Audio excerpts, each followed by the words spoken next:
આપણે પાંચમા દાખલાથી શરૂઆત કરવાના છીએ. એનો પહેલો શું કહે છે, શાળામાં વર્ષમાં કુલ 73 રજાઓ હોય છે.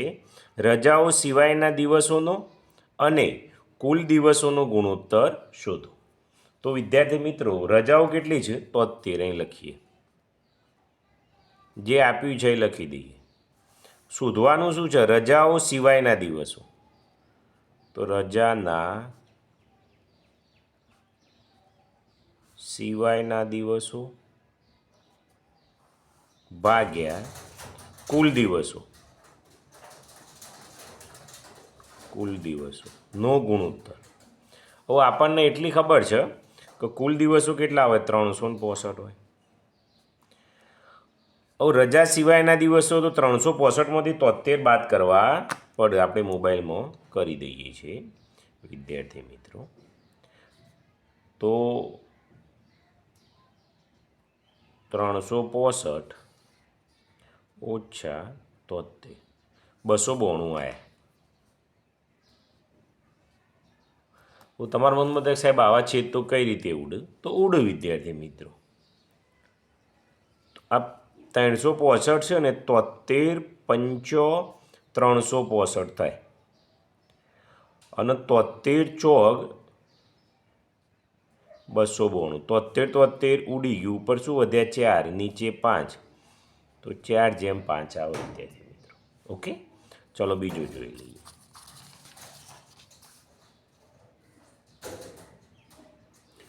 પચીસ વિદ્યાર્થીઓને ટેનિસ ગમે છે.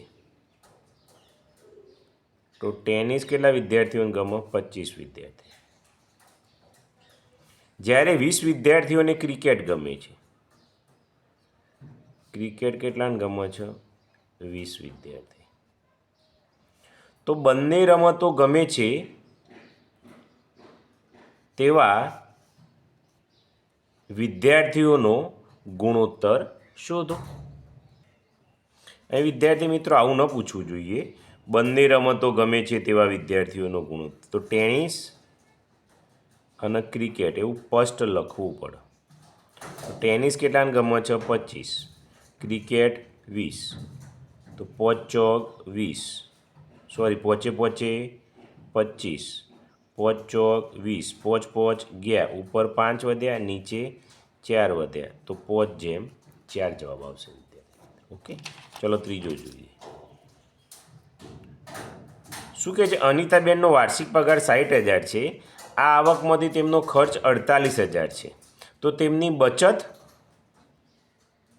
અને પગારનો ગુણોત્તર શોધો. બચત કેટલી? અનિતાબેનની વાર્ષિક પગાર 60,000 અને ખર્ચ 48,000. તો 48,000 વપરાઈ જાય તો 60માંથી 48,000 12,000 બચત થઈ જાય. અને પગાર કેટલો? 60,000.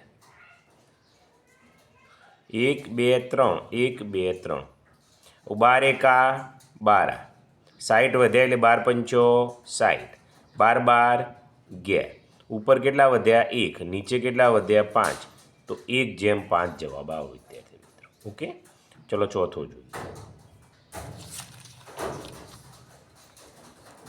શું કહે છે? 44 વિદ્યાર્થીઓની એક શાળામાં 132 શિક્ષકો છે. તો શિક્ષકોની સંખ્યા અહીં લખીએ.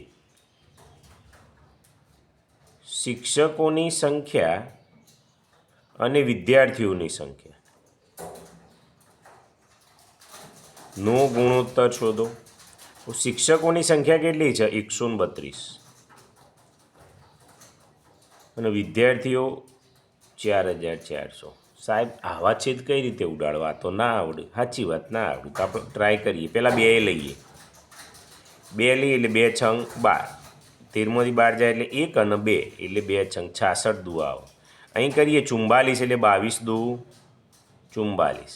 અહીં 100 વધ્યું છે, 100 એમના એમ રાખીએ આપણે. ઓકે, આવું છેદ ઉડાડીએ તો 22 તરી 66, 2 2 ગયા, ઉપર કેટલા વધ્યા? 3, નીચે કેટલા વધ્યા? 100, તો 3/100 બરાબર 3/6. આમાં છેદ ઉડું ના એટલે ડાયરેક્ટ લખી દેવાનું. પાંચમું જોઈએ. એક કોલેજમાં 6,800 છોકરાઓ અને 5,006 છોકરીઓ છે. તો છોકરાઓની સંખ્યા, તો ઉપર લખીએ છોકરાઓની સંખ્યા ભાગ્યા કુલ સંખ્યાનો ગુણોત્તર શોધો. હવે છોકરાઓ કેટલા છે? 6800 લખી દઈએ. કુલ સંખ્યા કેટલી છે? તો 0 0 એટલે 0, 0 0 એટલે બીજો 0. હવે 1 અને 8 એટલે 9, 5 અને 6 11, આટલી સંખ્યા થઈ. તો 2 શૂન્ય શૂન્ય ઉડાડી દઈએ. હવે છેદ ઉડાડીએ. 17 ચોગ 68, 17 સીતો 119, 17 17 ઉડી ગયું, ઉપર 4 નીચે 7, તો 4/7 આવે. કેટલો આવે વિદ્યાર્થી મિત્રો? 4/7 આવે. ઓકે, ચલો હવે આપણે આગળ જોઈએ. છઠ્ઠો પહેલો, 720 રૂપિયા શીલા અને મીના વચ્ચે 3/5 ગુણોત્તરમાં વેચતો મીનાને કેટલા રૂપિયા મળે? તો મીનાને મળતી રકમ. મીના, શીલા અને મીના તો 3/5 એટલે બેનો સરવાળો કરવાનો, એટલે 5 ને 3 8 થયા. તો શીલાના ભાગે 3 છે અને મીનાના ભાગે 5 છે, તો ઉપર 5 મૂકી દેવાના. કુલ રૂપિયા કેટલા? 720. તો 8 9 72 અને આ મીંડું એમ ના એમ. 90 ગુણ્યા 5 9 5 450 રૂપિયા આવે. ઓકે, ચલો બીજો જોઈએ. એક લાઇબ્રેરીમાં વાર્તાના 840 પુસ્તકો છે અને અન્ય 960 પુસ્તકો છે. તો વાર્તાના પુસ્તકોનો કુલ પુસ્તકો સાથેનો ગુણોત્તર શોધો. તો વાર્તાના પુસ્તકો ભાગ્યા કુલ પુસ્તકો. વાર્તાના પુસ્તકો કેટલા? 840. કુલ પુસ્તકો સરવાળો કરવાનો. 0 0 એટલે 0, 4 અને 6 10ની 0 વધી 1, 9 ને 1 10 ને 18, આટલા થયા. 0 ગઈ 0 ગઈ. હવે છેદ ઉડાડવાના આવ્યા 84 એટલે 2 આપણે લઈએ તો 42. અહીં લઈએ તો 90 ગુણ્યા 2, 90 180. બગડો બગડો ઉડી ગયો. હજે ઉડશે. 21 દુ 42, અહીં 30 તરી 90. ઓકે, હવે છેદ ઉડ. 3 સીત્યો 21, બીજા 2 કેટલા આવે? 15, ઉપર 7 વધ્યા, નીચે 15, તો 7/15 આવે વિદ્યાર્થી. ચલો ત્રીજો જો.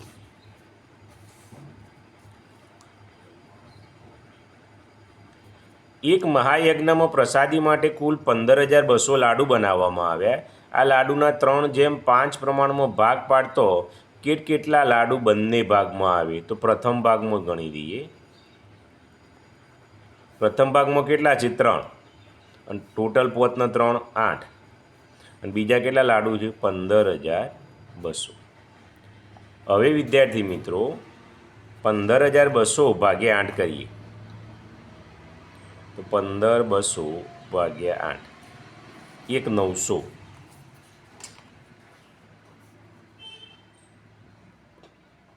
19 તરી 57, 5,700 લાડુ આવી ગયા. ઓકે,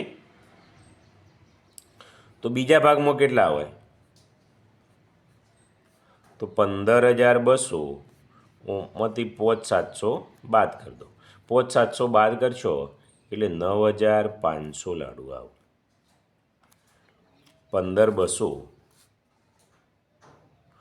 ઓછા 5,700, અહીંયા 9,500. ચલો 3 દાખલા પૂરા થયા. હવે વિદ્યાર્થી મિત્રો ગુણોત્તર આવ્યો. શું કહે છે? પહેલો, માગેલ ગુણોત્તર શોધો. 2 રૂપિયા 25 પૈસા અને 3 રૂપિયા 25 પૈસા. હવે વિદ્યાર્થી મિત્રો આ દાખલા થોડા ભારે કહેવાય મારી દૃષ્ટિએ. કઈ રીતે સમજાવું? તો 2 રૂપિયા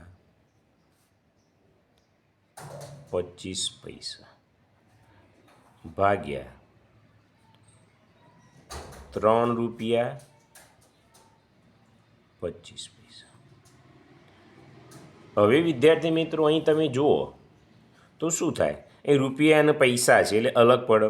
તો 2 રૂપિયાના પૈસા કેટલા? 2 ના 200 વત્તા 25 એટલે 225 લખવાનું. આ ફેરવતા આવડે. અહીં 300 અને 325 લખવાનું. અહીં પૈસા,